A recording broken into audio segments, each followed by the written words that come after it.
of the New Testament, the feeding of the 5,000 as they call it. Interestingly enough, only John of the 4 states that it is 5,000 people, 5,000 total people. Matthew, Mark, and Luke all say it was 5,000 men plus the women and the children. So, were there 5,000 people there, or were there 10,000 people there? Would that miracle be more impressive if you had 10,000 people? Well, what is a miracle? And I think a little bit of biblical humor here provides some framework around this question of a miracle.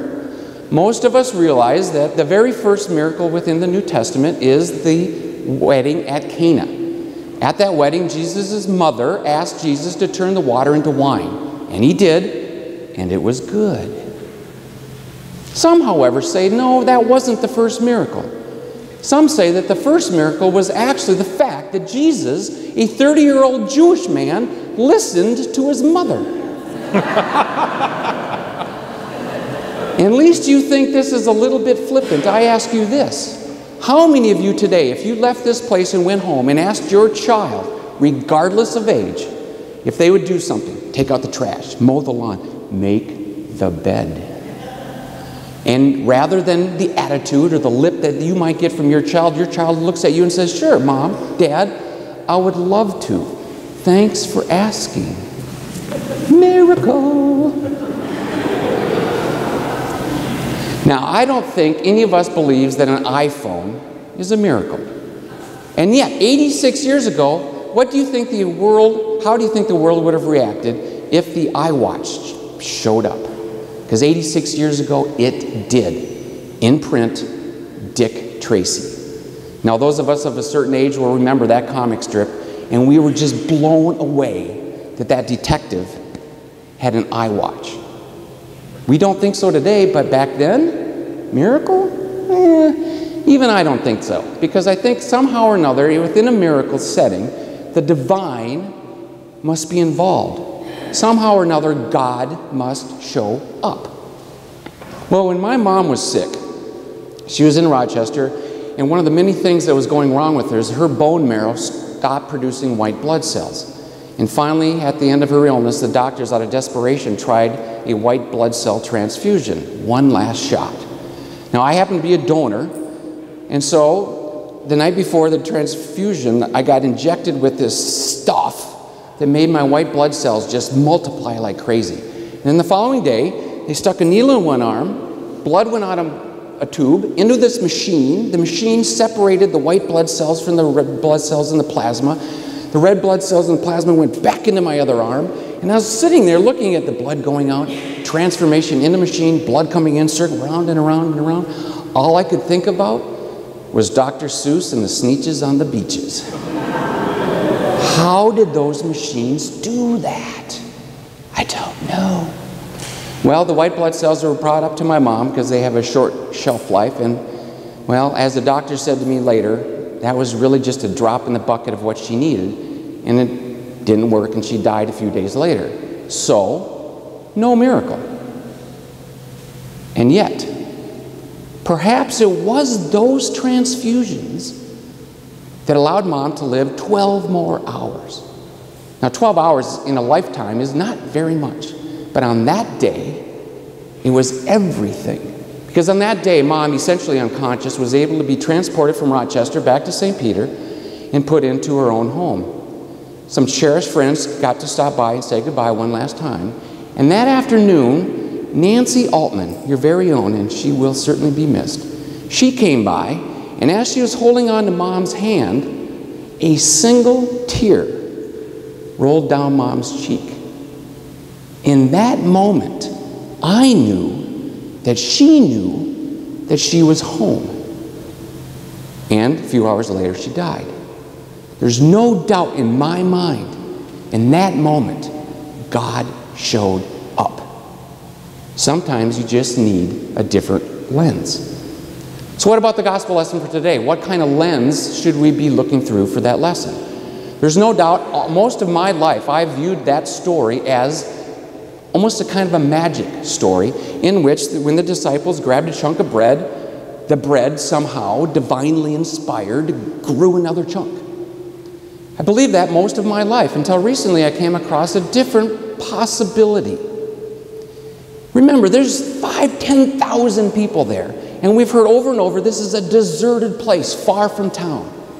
What is the likelihood that none of those people had any provisions for that day? Highly unlikely. And if you buy into that premise, which I do, then you start paying attention to the crowd. Because remember, back then, Jews and non-Jews just didn't hang out with each other. And yet with a group that large, that far away from towns, Jews and non-Jews were hanging with each other. And more importantly is the dietary law. The Jewish people have an intensely restrictive dietary law.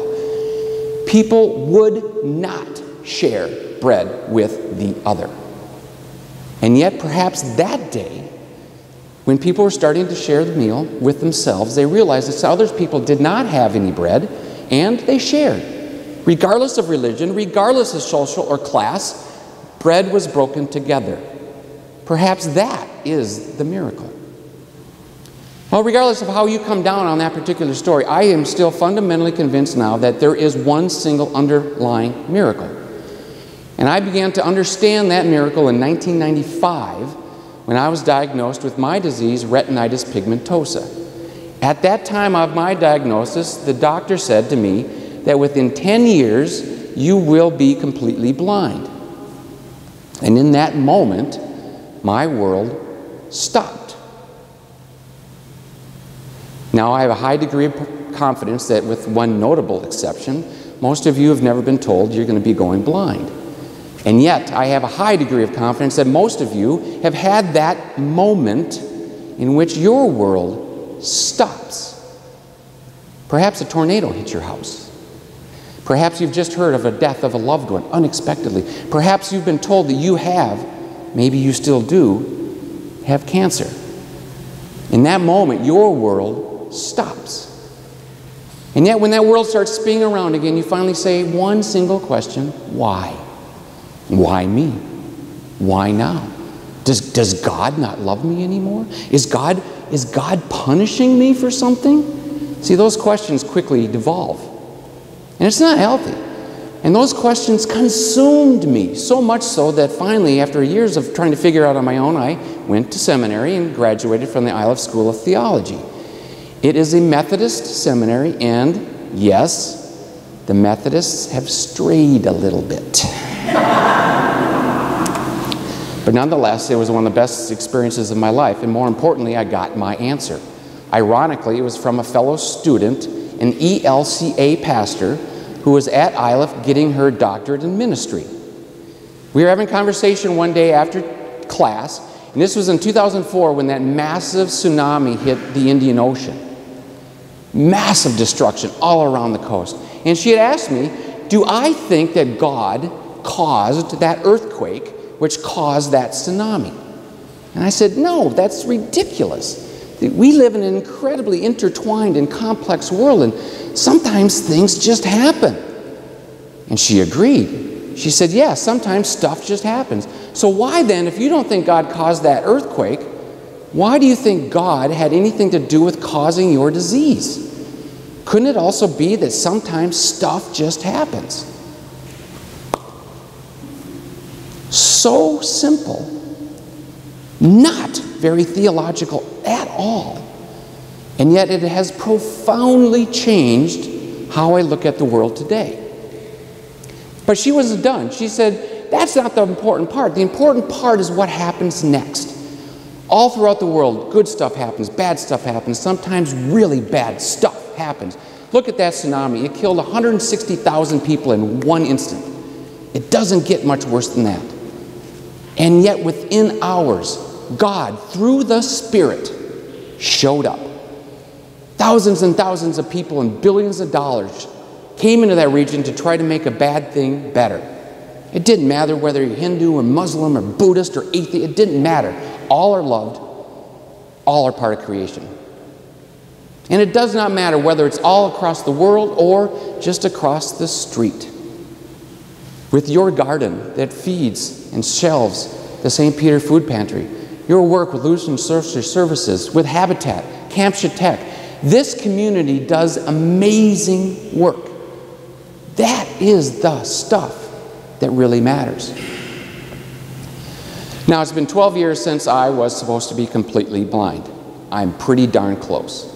If you stand in front of me after church today, I would not be able to tell whether you are a man, a woman, or a tree. And yet, when I had vision, I hardly ever saw the miracle. Now that I have no vision, I see the miracle almost every day. Now, I know I've gone on longer than you are accustomed to, so let me close with words from St. Paul. Because in his first letter to the church at the seaside village of Corinth, I think he got it right. Paul says, love is patient. Love is kind.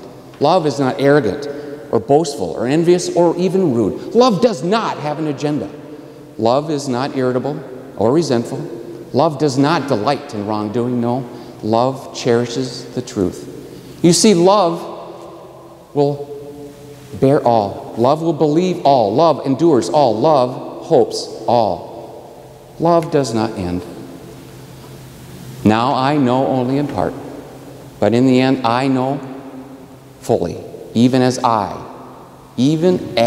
we are fully known. But until that time, brothers and sisters, know this, that until the end, three things remain, and that is faith, and that is hope, and that is love. And the greatest of these is love. And with that understanding, you are compelled to leave this place and love the other. Share the miracle. Love the other. Let them experience the kingdom. And now may the grace of God, which surpasses all of our human ability to understand, keep our hearts and our minds on each other. Amen.